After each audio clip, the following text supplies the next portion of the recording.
Why, hello everybody, it's Robbie from Southern California, and I had not planned to do any video. I am just coming out to work in my chair garden before the sun comes up. It's nice and shady because otherwise it gets a lot of sun, and I am just going to go sit over there and trim up that tomato plant so it's got some air in it. And I love the idea that I can just come over here, sit down, and take my time and look at what this plant may need. I could stand and do it, but gee, if I can sit, why not? Because I can sit, and I've been cleaning up all these chair containers, these totes, and trying to free up the bottom. Oh, it smells amazing. This is the garlic chives. Look at this. It's so easy to sit down because I don't have to bend, and I can get in here and get all this out and put that all in there, and analyze what plants are making it. And look at this. I have another squash down here, and beautiful growth. I'm gonna get rid of those ants. I'm literally gonna just put some water, or even with this on the chairs, you can just take some oil and smear it on with your finger and just get rid of them that way. There's so many different ways of getting rid of the ants. They're pollinators, but they can also do some damage. But look at that, I'm just sitting back. Got my pocket and my yarn and anything I want. Hummingbirds are flying all around me. And I'm literally going from tote to tote before the sun comes up, because the sun is still not quite completely up. And I'm going through this, and I was going to pull out the watermelon, but I see a lot of new growth, and the ants are going to cause me an issue. So I'm going to get rid of the ants, put something on here soon, and see if the new growth will do anything. The thing is, we are really now into fall, and being in the fall, it may be too late. So even if it grew a watermelon, it needs, they say 60 to 90 days. I had watermelon in 30. I don't know how, but I did. Gary even said that. Your watermelon was done in 30 days. I know that. But even if 30 days, I'm not sure if that will be enough. Isn't that nice? I'm literally sitting. I'm like, I should change my channel name to The Lazy Gardener. But I did come out here to analyze and bring my cutters, which I just put down. Oh, there it is. I really need them in red. And go through and clean up. See, let's see, I'll take you for a walk over here. I clean this all up, and this I just have to untie. There's no watermelon there. And I'm going to take the strongest ones only. I'm going to give it a couple days because there's so much new growth. And then decide what I'm going to leave and see what happens. But I really think it's at its prime. It's, you know, it's past its prime, I should say. And the same thing here. It's one stalk there. So I'll see if any of them in the next few days do any growth on it. If we have a warm winter, I might get something, but I don't plan on it. And then try to analyze on my chair garden what I'm going to do. Ideally, if I could have controlled it a little bit better, and I didn't because I have so much other stuff to do, not touching would have been the best thing. Because touching, that's when, let's say, ants do come up, then they can just travel from one to the other. But I let everything go kind of wild, like here.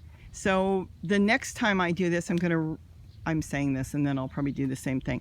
I'm going to try to analyze a little bit better which way I want to set this up. But see, that tomato got so big that there was really no way to do anything, but I can't complain. I've got hundreds of tomatoes that have been forming on this. And so they're just beautiful. So that's okay. And then with the squash, I was going tomato, squash, tomato. No, it doesn't work that way. Tomatoes get too big, squash get too big. So ideally would be watermelon, squash, maybe some herbs or smaller plants and different kale or collard or something, and then go back and do squash and really bring it low. But I don't know what to say because I have got literally a ton of food. I probably got enough food out of this for us than even all the other gardens. There's been that much food coming out of here. I didn't really grow peppers. They're just starting now. Isn't that amazing? They're just starting now. But that was a little plant from seed. Tomatoes I've gotten plenty of. I mean, I could have actually taken one tote and designated it for potatoes. So you could have potatoes, and then you can have, let's say, your squash. And then the next one, you could do maybe some carrots and radishes. You can split them off. You can do carrots and radishes and squash too, and different things. Trying to keep everything up, down, but everything went kind of up and went into each other. So I ended up with a chair food forest. But all in all, this has been fabulous. I've had no rats get in here. Coming from the mountains, no rats have gotten in here. I haven't even had any ground squirrels come in here. They probably haven't figured out how to really climb this well, or they're not sure about it. Maybe also a little bit in the open, but that hasn't stopped them because they'll go into the totes there, and those are really open. I've actually seen them in there. Nothing gets in here, no lizards, but then it wouldn't matter if there were lizards because they do eat ants and different things. Birds, yes. And so what's the birds going to take? They're going to take lettuce seeds. We saw them this morning taking lettuce seeds, Gary and I. And then, of course, the Orioles came in, and they were going all through. I had more tomatoes I trimmed down. They were going all through there.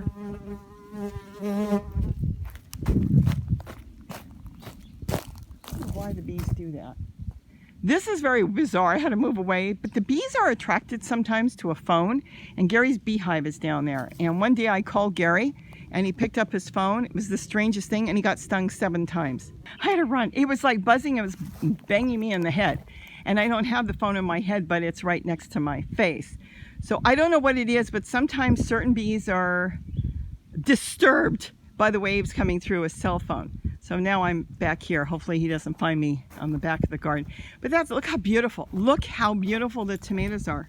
It's unreal. I see a lot of new growth coming in on the squash there. And I'm going to trim this one. This one is a San Marzano tomato. I think that's how you pronounce it. I'm probably butchering the name. Maybe I can get that one to take off and grow for the winter. But look at all the tomatoes. I mean, like I said, I can't complain. This eggplant's having a little issue, but a lot of the new growth is coming in nice and green. So I'm going to clean that up and see what happens with that. And if it doesn't make it, it doesn't make it. And clean up the squash and then decide what else I'm going to add to it.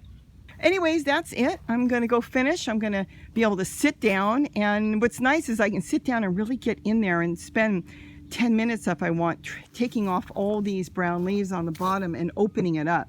Opening it up like I did here, I can put a flower pot in here now, and it gives it more air, and it's actually creating, new growth because it lets the air flow, and it's just better. It's just better if you can do that for a lot of plants. So I'm going to go finish that. Just wanted to say hello. The sky is blue today, which is really, really nice, and the birds are singing and watching me. That scrub jay up there is watching me. I wonder if there's no peanuts in the bowl. And that's what they do. The scrub jays follow me around for peanuts, and the hummingbirds, of course, following me around if their feeder is empty. Not if the feeders are empty, but if their feeder's empty. So I'm going to go pick some of those tomatoes today, and when I'm not using, I'm starting to freeze now because I'm not sure what's going to happen in the winter. And I'm going to finish up here. So I wanted to bring you back here real quick to show you what I did. A lot of times in these containers, because I container garden, I just take a tomato and I squeeze it in, and then I end up with this. It's like a nursery. It is a nursery for tomato plants. Tomato plants are great to do this for. And then you can go through and pull them out. What I did was there was a pile here, and I pulled the whole pile out. So I had one here, and one there that I pulled out because I want to cater to this tomato because this is the sun gold. I'm probably going to get more out of there. And I planted one here, just stuck it in here because I cleaned this all up. And now I've got all these plants that I can plant somewhere else. Nothing, nothing to lose. It didn't cost me anything. I just squeezed them in. And then if I want, I can come back and get these later. See, they won't grow like that. See how there's a big cluster? There's about 20 tomato plants in there. They won't grow like that. But once you pull them out and you separate them, some of these will take off really, really good. Just trim them up, get them in the ground, and when you plant them about that far down, and then see what happens. And I'll probably do it around the wall in different places. And if not, you can compost them. Really cool. A nursery with no work. That's what I like. Everything easy. So with that, I'm going to go trim a little bit more, and then I'm going to go in and make breakfast. So have a great day, and don't forget to eat what you grow. And I can't wait till spring because I have plans here. I'm going to make another garden provided I have enough chairs. I want to do it in chairs. I can do it with other chairs. I got some folding chairs. I have a method of using folding chairs, and by the way, you can. But I want to see if I can get some more of these. Maybe I'll mix and match this time. I'm done. Look at this. Everything is so easy to get to now. I've cleared it. And the sun will really help a lot of these plants make a comeback. A lot of times, even with insects, you can cover it with, a ground cover, a little bit. I use a little bit of wood chips. You could use grass leaves, and then open it up for the sun. Open it up so the sun can get in here. All in all, I think this looks really, really good. Let me show you something I didn't even know I had. I didn't even know that this teeny little pepper plant threw a pepper. Is that something? So that's the ending. Just to show you, I've cleaned it up. Literally took me 15 minutes to do the whole thing, and I think it's beautiful. Even transplanted some tomato plants around, and all in all, I think it looks really good. Look at that. 2 buckets of leaves. That's my future soil. So with that, have a great day, and don't forget to eat what you grow. Bye, everybody. I don't know why I'm whispering. If I feel like people are sleeping.